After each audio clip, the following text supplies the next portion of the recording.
tell the truth, or at least don't lie. And the reason for that is that that's a very good starting position to straighten out your life. It's really helpful to be careful about what you say and to not say things that you know are false. Never.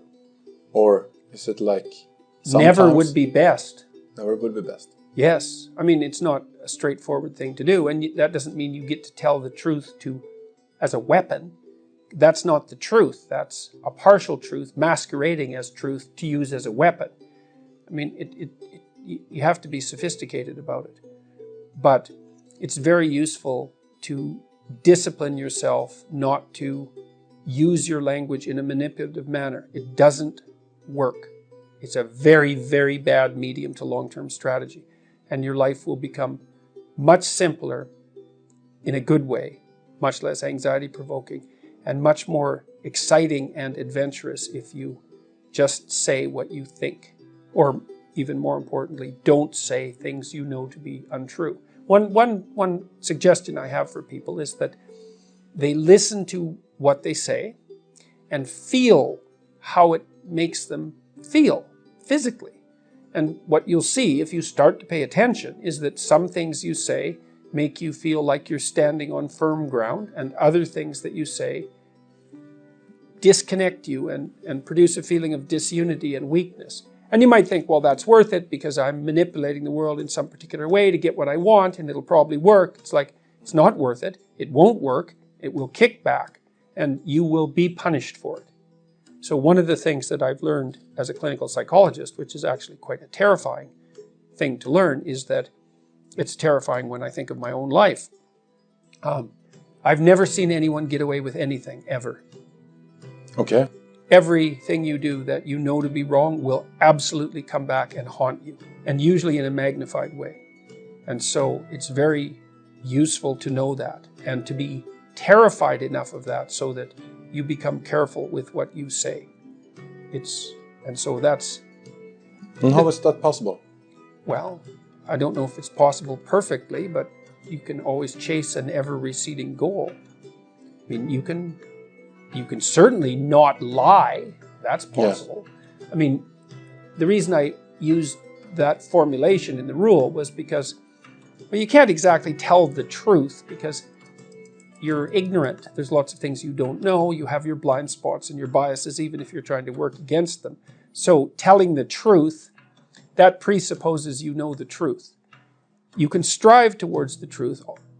I don't think you can know it, but you can certainly know when you're about to say something that's patently untrue by your own definition, and you can certainly not do that.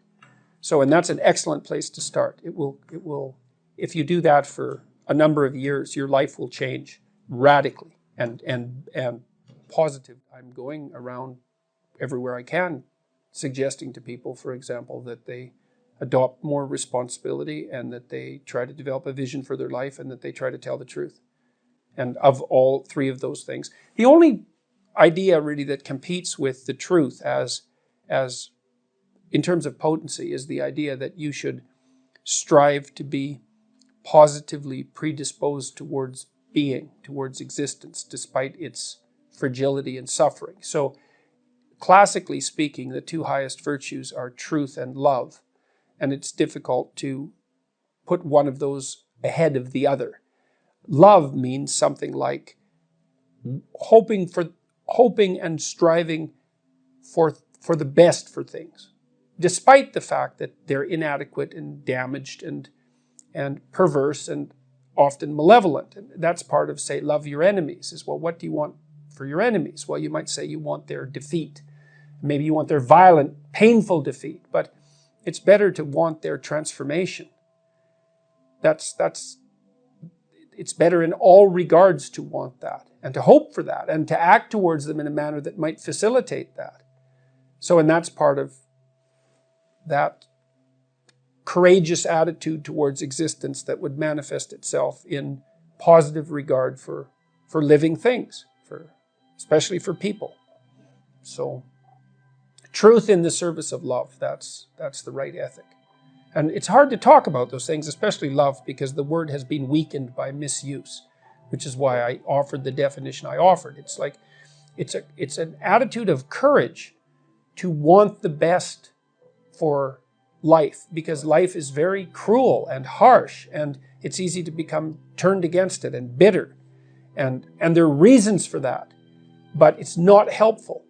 It's wrong, despite the fact that there are reasons for it. Bitterness is of no utility. So even though, I've met many people who've had very, very hard lives, and to see them become bitter is not a surprise. But there's no utility whatsoever in it. All it does is make it worse. So grin and bear it, so to speak. And that's part of aiming upward. And it is an attitude of courage, a voluntary attitude of courage. And truth serves that goal best. So how could it be otherwise?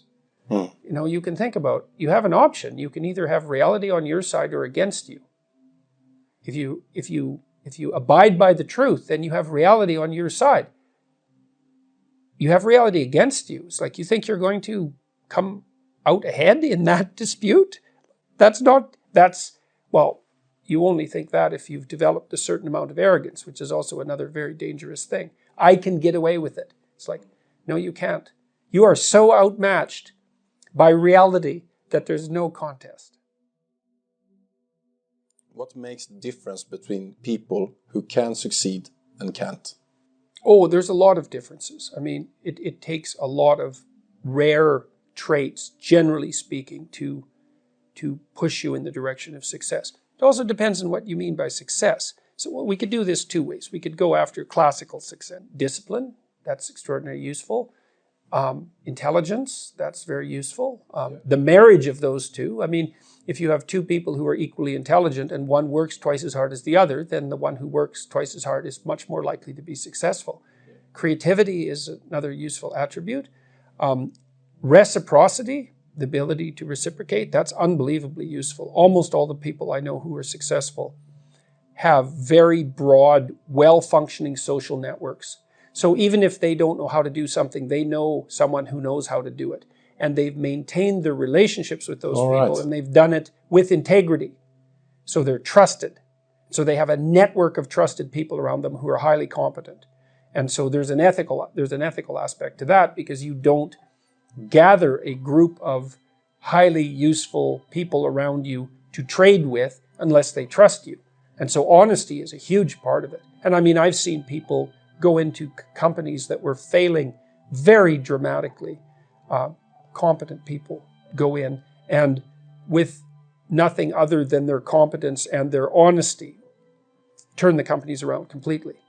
And that's very interesting to watch. And I've consulted in situations where that's been the case.